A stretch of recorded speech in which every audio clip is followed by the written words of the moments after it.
Hey guys, आप सभी लोगों का स्वागत है क्यूरेटिव योगा का एक नए फ्रेश और कमाल एपिसोड में। नमस्कार दोस्तों, मैं हूं अंतरीप और आप देख रहे हैं क्यूरेटिव योगा। तो चलिए नया कोच देखते हैं, नया कोच सीखते हैं। दोस्तों, आज के इस वीडियो में जो हम डिस्कस कर रहे हैं, जैसे कि आप लोगों को पता है कि हम अभी जो क्विज चला रहे हैं, क्विज सेशन जो हम सेलिब्रेट कर रहे हैं वो है हठ योगा वीक। तो हठ योग वीक को सेलिब्रेट करते हुए आज जो है ये हमारा आज तीसरी दिन है।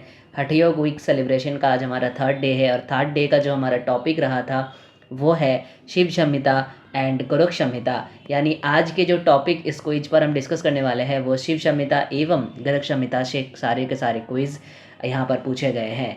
और अगर आप भी रेगुलर बेसिस पर हमारे साथ टेलीग्राम चैनल पर जुड़ के क्विज करना चाहते हैं तो हमारे टेलीग्राम चैनल के लिंक हम इसी वीडियो के डिस्क्रिप्शन बॉक्स में डाल दिए हैं, आप वहाँ से भी जाके जुड़ सकते हैं। और अगर आपको हमारी कोई क्वेरी करना है हमें, तो आप क्वेरी सीधा सीधा हमारे official mail I D curativyoga@0023@gmail.com पर जाकर हमारे साथ लाइव बात भी कर सकते हैं। तो चलिए जल्दी से आगे बढ़ते हैं इस वीडियो में और देखते हैं कि आज के इस वीडियो में क्या क्या नया क्वेश्चंस हमारे लिए इंतज़ार कर रहे हैं। तो चलिए सबसे पहले क्वेश्चन जो पूछा गया है, शिव संहिता की ग्रंथ पर कितने योग अंग के बारे में चर्चा की गई है। दोस्तों, हाउ मेनी योग अंगज have been discussed in the Shiva Samhita text. आपको पूछ रहा है कि शिव संहिता पर कितने तरीके के योग अंग, जैसे कि आप लोगों को पता है कि हठ योग प्रदीपिका जो है, हठ योग प्रदीपिका पे चतुरंग योग के बारे में कहते हैं। घेरन संहिता जो है वहाँ पर सप्तांग योग के बारे में कहते हैं। घेरन संहिता जो है वहाँ पर सप्तांग योग के बारे में कहते हैं। और आज का हमारा जो एक और टॉपिक है वो है जी गोरख संहिता। गोरख संहिता पर षडांग योग के बारे में कहते हैं।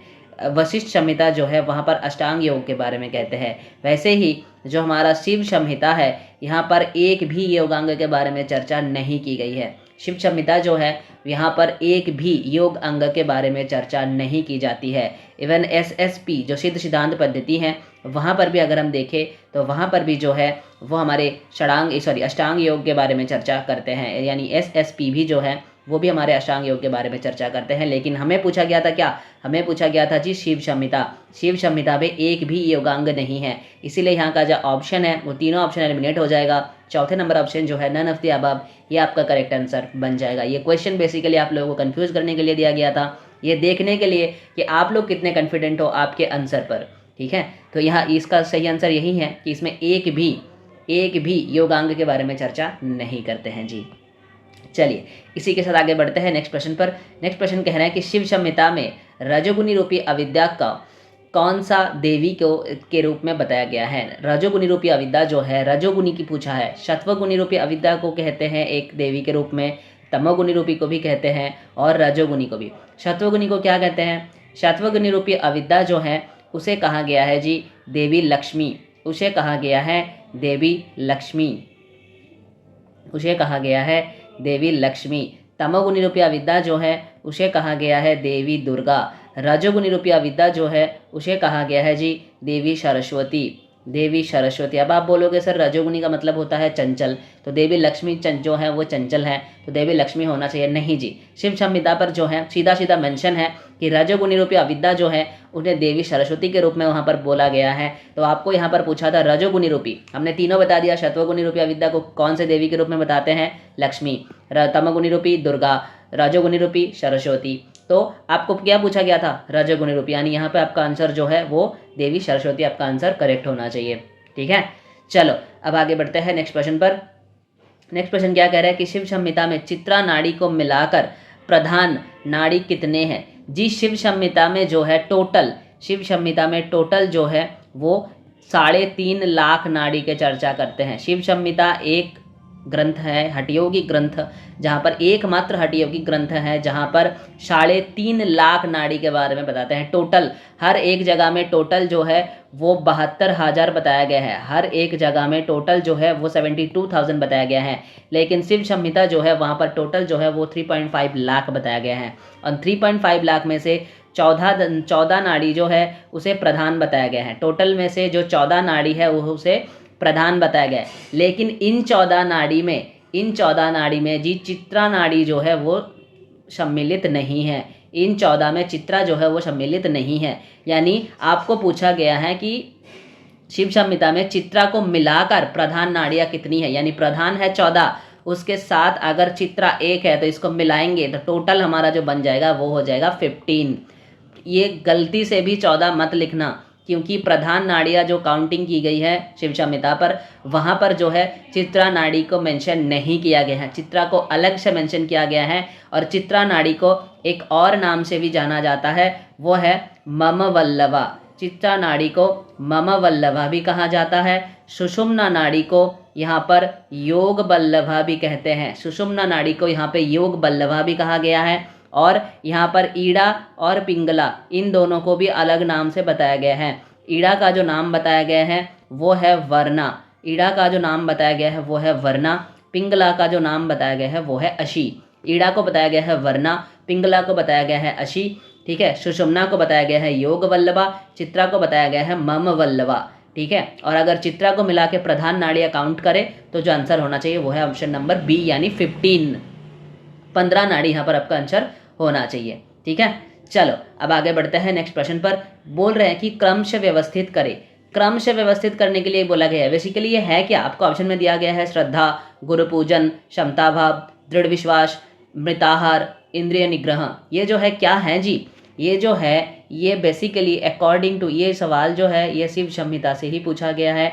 ये अकॉर्डिंग टू शिव संहिता ये क्या है, ये जो है ये साधक तत्व है जी। ये जो है ये बेसिकली साधक तत्व हैं जो कि शिव संहिता पर बताया गया है। यहाँ पर सबसे पहले क्या आता है, सबसे पहले जो आता है वो है आपका ऑप्शन नंबर डी, यानी दृढ़ विश्वास।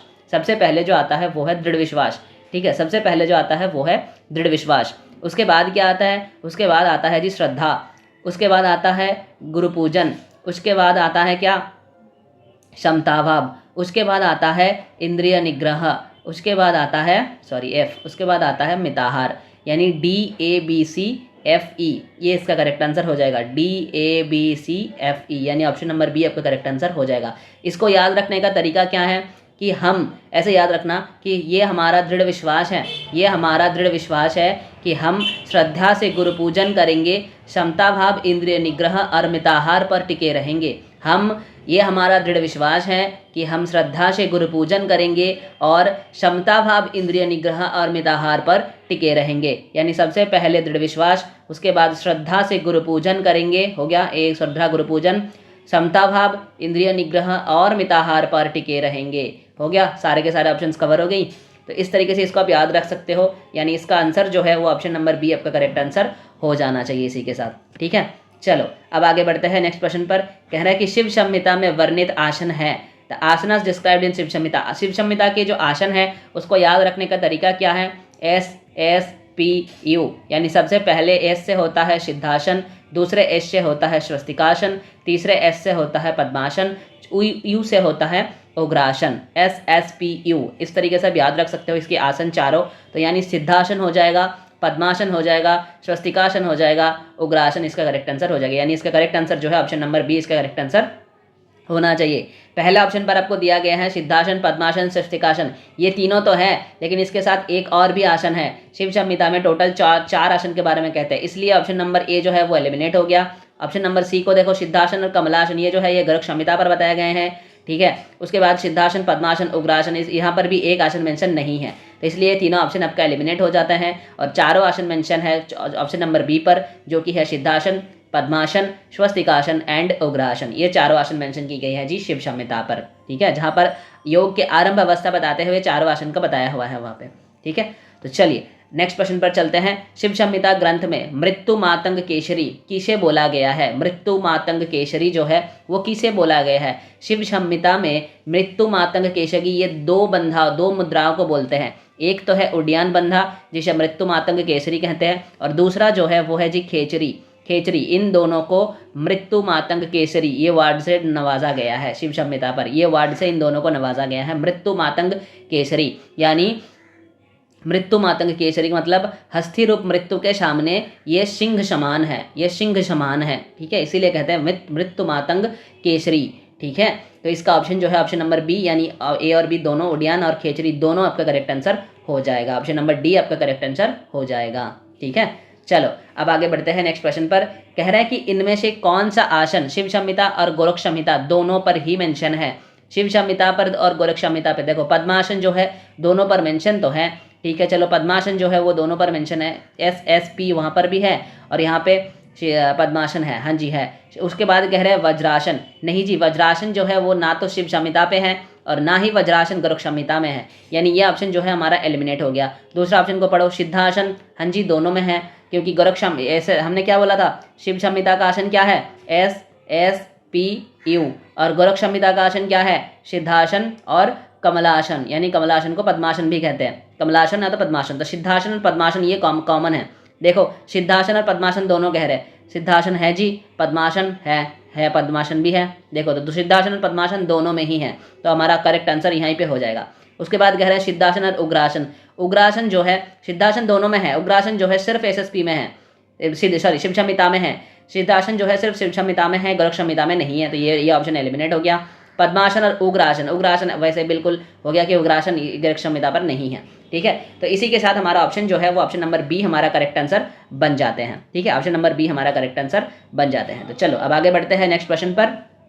नेक्स्ट प्रश्न कह रहे हैं कि मणिपुर चक्र का बीज मंत्र क्या है। मणिपुर चक्र का बीज मंत्र क्या है। इसको याद करने की कोई ज़रूरत नहीं होती, मैं कई बार कह चुका हूँ कि इसको याद करने की कोई ज़रूरत ही नहीं होता। ऐसे आप लोग लिख लो, ऐसे आप लिख लो। एक नंबर पे क्या होता है हमारा, नीचे से ऊपर की ओर चले तो सबसे पहले होता है मूलाधार, उसके बाद होता है स्वादिष्ठान, उसके बाद होता है मणिपुर। 3 नंबर पे मणिपुर आता है ना, मणिपुर हो गया।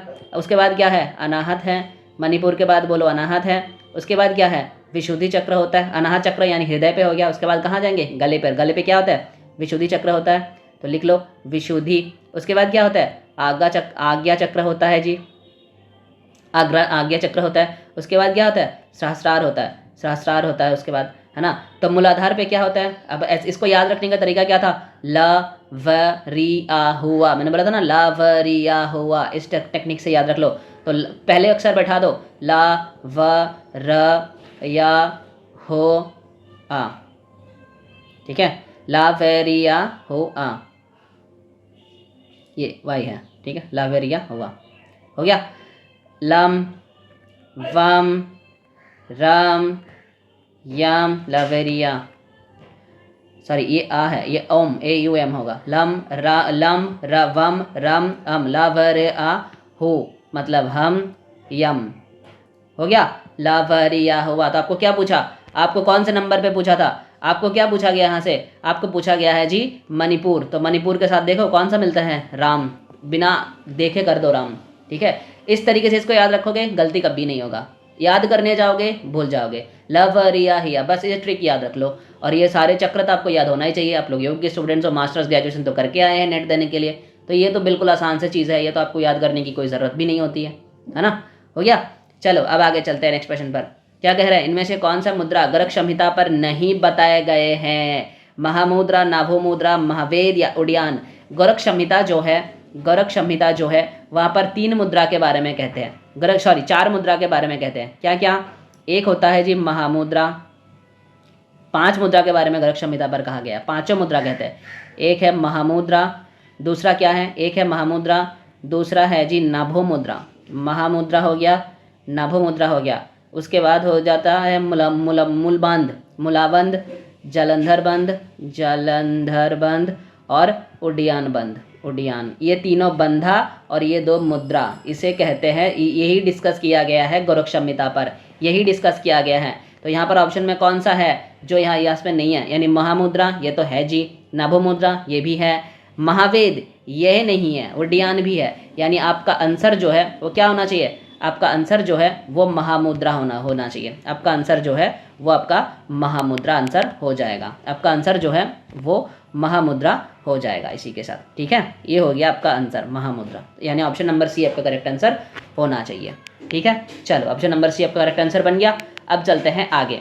शिव संहिता में कुल कितनी नाड़ी के बारे में बताया गया, ये मैंने पहले ही बता दिया था एक श्लोक, एक क्वेश्चन को कराते हुए, कि शिव संहिता जो है एकमात्र हठयोगी ग्रंथ है जहाँ पर 3.5 लाख यानी 3.5 लाख नाड़ी के बारे में चर्चा करते हैं जी, 3.5 लाख, नॉट 3,500 और नॉट 3.5 सीयर, ठीक है। यानी शिव संहिता जो है वहाँ पर 3.5 लाख नाड़ियों के बारे में चर्चा करते हैं, ठीक है।